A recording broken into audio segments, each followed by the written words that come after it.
आज हम बात करेंगे बिहार के गोपालपुर विधानसभा की।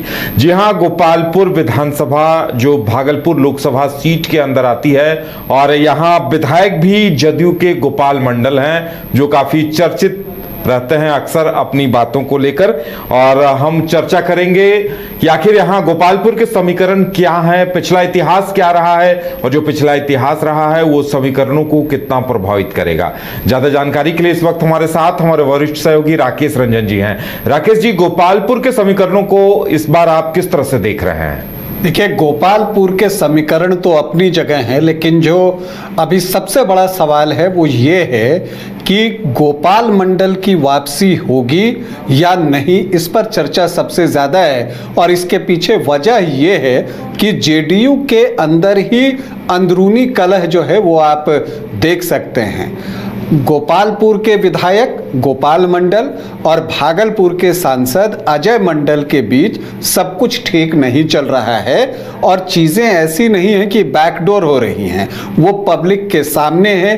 एक दूसरे पर आरोप प्रत्यारोप जो है वो किए जा रहे हैं और साथ ही गोपाल मंडल जो है अब विवादित बयान देने के लिए जाने जाते रहे हैं। तो इन सब वजहों से कि अगर पार्टी के अंदर ही अगर गुटबाजी हो जाए चुनाव के समय में तो परेशानी का सबब बन सकता है। तो अब देखना है कि क्या कुछ होता है आगे। फिलहाल अगर हम इसके इतिहास की तरफ देखें कि गोपालपुर में क्या कुछ हुआ है, तो जो पहला चुनाव गोपालपुर में हुआ वो 1957 में हुआ था और तब कम्युनिस्ट पार्टी ऑफ इंडिया को यहां से जीत मिली थी।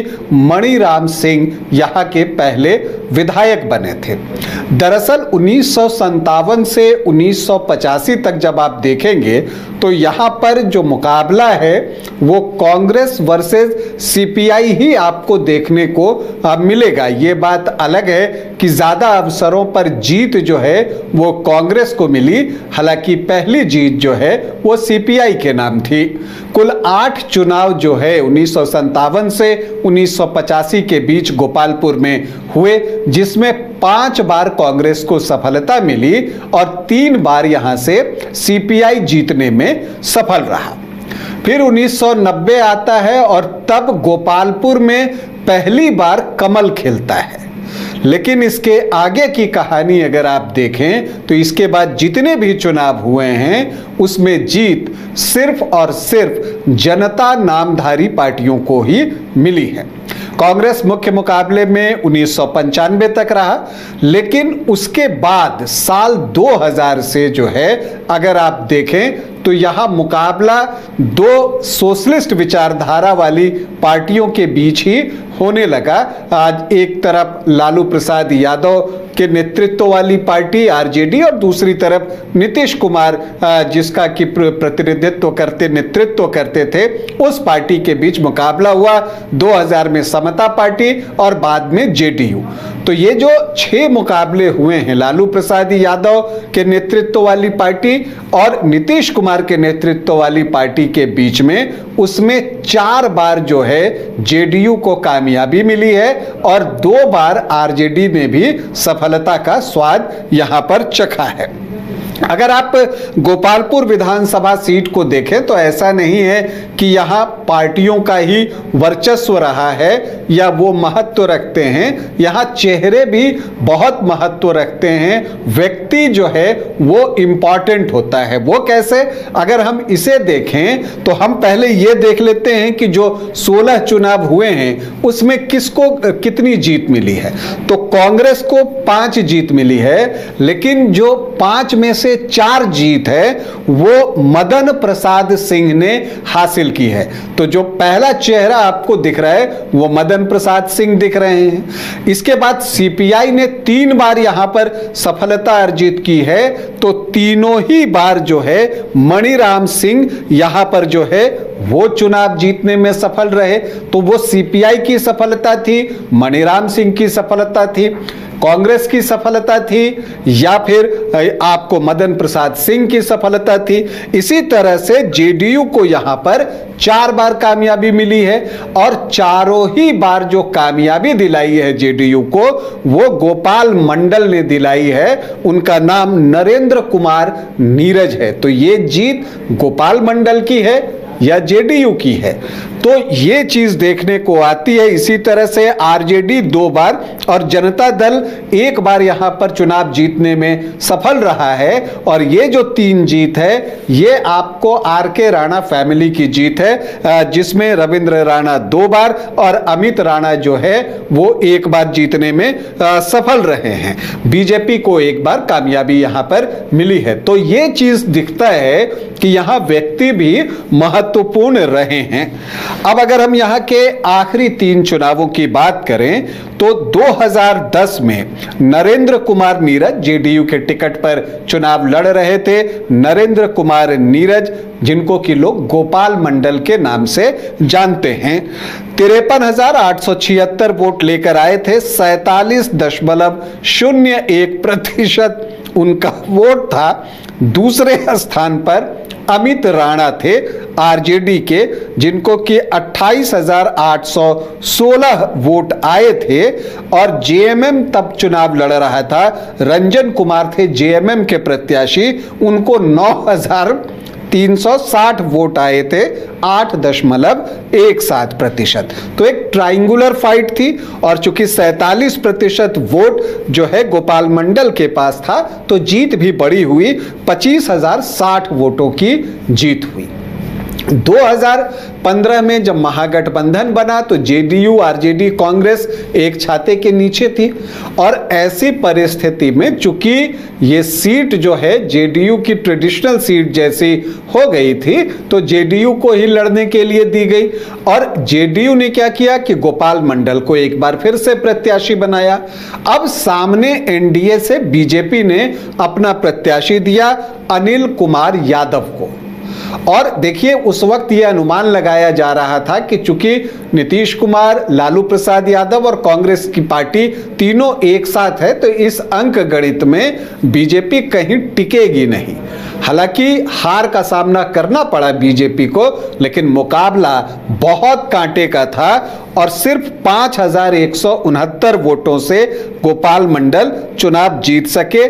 उनको तब 57,403 वोट आए थे, 41.35% वोट। तो अनिल कुमार यादव जो बीजेपी के प्रत्याशी थे उनको 52,234 वोट आए थे, मतलब 37.63% वोट। और निर्दलीय चुनाव लड़ रहे थे सुरेश भगत, 6,410 वोट लेकर आए, 4.62%। तो आपको दिखता तो यह है कि सुरेश भगत 6,410 वोट लेकर आए, लेकिन हार जीत का मार्जिन कितना था?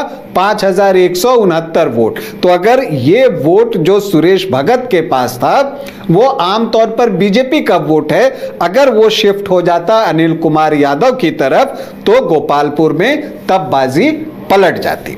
खैर हम 2020 में आते हैं। नरेंद्र कुमार नीरज यानी गोपाल मंडल एक बार फिर से जेडीयू के प्रत्याशी थे। जेडीयू की एनडीए में वापसी हो चुकी थी तो इस बार आरजेडी ने अपना कैंडिडेट दिया महागठबंधन की तरफ से। शैलेश कुमार जो हैं आरजेडी के प्रत्याशी बने, शैलेश कुमार यादव।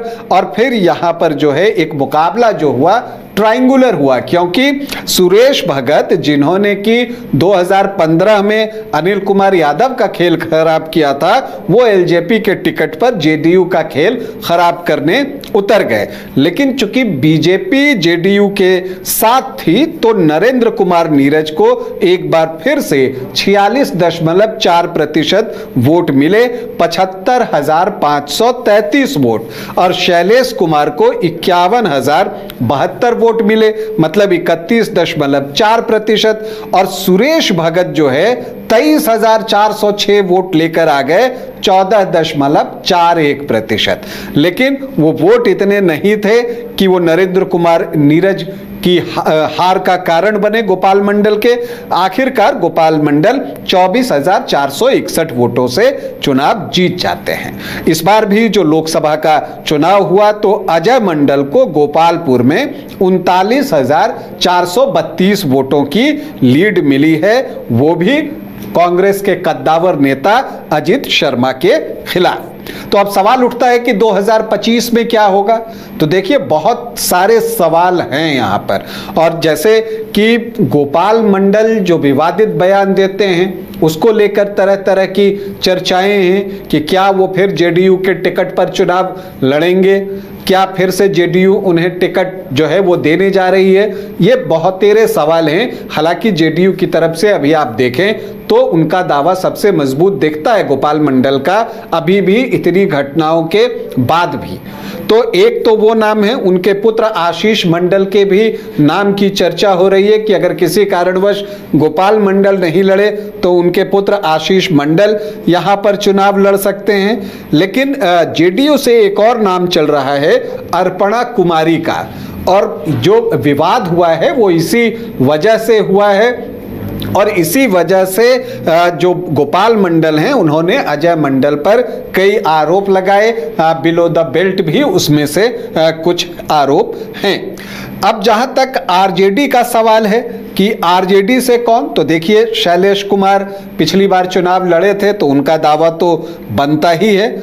इसके अलावा आप देखें तो यहां पर संजीव कुमार यादव उर्फ मोती यादव के भी नाम की चर्चा है, वो तैयारी भी कर रहे हैं। इसी तरह से प्रेम सागर मतलब कि डब्लू यादव वो भी यहां पर प्रयास कर रहे हैं। अमित राणा के भी नाम की चर्चा जो है वो होते रहती है। तो देखना यह है कि आरजेडी किसे प्रत्याशी बनाता है। मुझे लगता है कि आरजेडी पहले ये इंतजार करेगा कि जेडीयू यहां से किसे प्रत्याशी बनाती है। हालांकि देखिए बीजेपी का प्रदर्शन भी इस विधानसभा सीट में जब वो लड़ती है तो बेहतर रहा है, और 2015 में तो वो जीतते जीतते रह गई थी और 1990 में उसे जीत भी मिली है। उसका एक आधार वोट यहां पर है, क्योंकि जब आप देखते हैं कि बीजेपी जब हट जाती है तो जेडीयू के वोट जो है वो कम हो जा रहे हैं। तो इन सारी चीजों की वजह से जो है बीजेपी भी इस सीट पर दावेदारी कर सकती है। और यहां पर दो नाम चल रहे हैं, एक तो अनिल कुमार यादव जो कि 2015 में लड़े थे, और साथ ही कुणाल गुप्ता का नाम भी चल रहा है। एलजेपी से सुरेश भगत पिछली बार चुनाव लड़े थे, तो एलजेपीआर से इस बार उनका नाम अभी भी चल ही रहा है। जन सुराज से कुछ एक नाम है, इंजीनियर अशोक सिंह और प्रदीप यादव का। तो देखना है कि कौन कौन से प्रत्याशी गोपालपुर की जंग में उतरते हैं। अब हम यहाँ के अगर जातीय समीकरण को समझने की कोशिश करें तो यहाँ पर अनुसूचित जाति के वोटर्स जो हैं वो 6.97% हैं, अनुसूचित जनजाति के वोटर्स 1.1% हैं, मुस्लिम 7.3% हैं, यादव वोटर्स की संख्या अच्छी है 15.5 से 16.5%। और यही वजह है कि आपने देखा है कि पिछली बार शैलेश कुमार यादव को टिकट दिया था आरजेडी ने, और बीजेपी ने भी अनिल कुमार यादव को चुनावी मैदान में उतारा था 2015 में। राजपूत यहां 4 से 5% है, भूमियार 4.5 से 5.5% और ब्राह्मण 5 से 5.5%। तो 13.5 से 15.5% वोट जो है वो सामान्य जाति के होते हैं। कुशवाहा यहां अच्छी संख्या में है 7 से 8% और कुर्मी 1.5 से 2%। तो ये आंकड़ा भी 8.5 से 9.5% के आसपास होता है। आमतौर पर माना जाता है कि कुशवाहा और कुर्मी जेडीयू को वोट करते हैं। वैश्य वोटर्स की संख्या भी यहां अच्छी है 10 से 11%, और गंगोता जो हैं वो उनकी संख्या और भी अच्छी है 17 से 19%। तो जो जातियां एनडीए को परंपरागत रूप से वोट करती हैं उनका आंकड़ा आपको 50% के पार पहुंचा हुआ दिखता है। और फिर जब आप अदर ओबीसी ईबीसी देखते हैं 13 से 14%, फिर मल्लाह 2 से 3% और फिर एससी के 7% वोट, तो आपको 20-22% वोट इधर भी दिखते हैं। तो उसमें जब बीजेपी को वोट मिलता है या एनडीए को वोट मिलता है तो वो 50% प्रतिशत का आंकड़ा क्रॉस कर जाता है लोकसभा चुनाव में। यहां पर 57.87% वोट अजय मंडल को आए थे। तो अब ऐसे में देखना यह है कि इस बार जो है क्या कुछ होता है। 2020 में भी अगर आप गोपाल मंडल और सुरेश भगत के वोटों को जोड़ दें तो वो 60% के आसपास है। तो जो आधार वोट है एनडीए का और जो उसे मिल रहे हैं वो 50% से ज्यादा है। तो ऐसे में फेवरेबल कंडीशन है एनडीए के लिए। लेकिन जो एक अंदरूनी कलह यहां पर चल रही है गोपाल मंडल और अजय मंडल के बीच में, कहीं वो जेडीयू को भारी न पड़ जाए, और अगर वो भारी पड़ा तो गोपालपुर में आरजेडी बाजी पलट सकती है। चलिए, तो गोपालपुर के समीकरण बड़े दिलचस्प हैं क्योंकि यहां महागठबंधन और एनडीए के बीच काफी तगड़ा मुकाबला होगा। समीकरण क्या होंगे ये प्रत्याशियों के नाम के बाद ही पता चल पाएगा।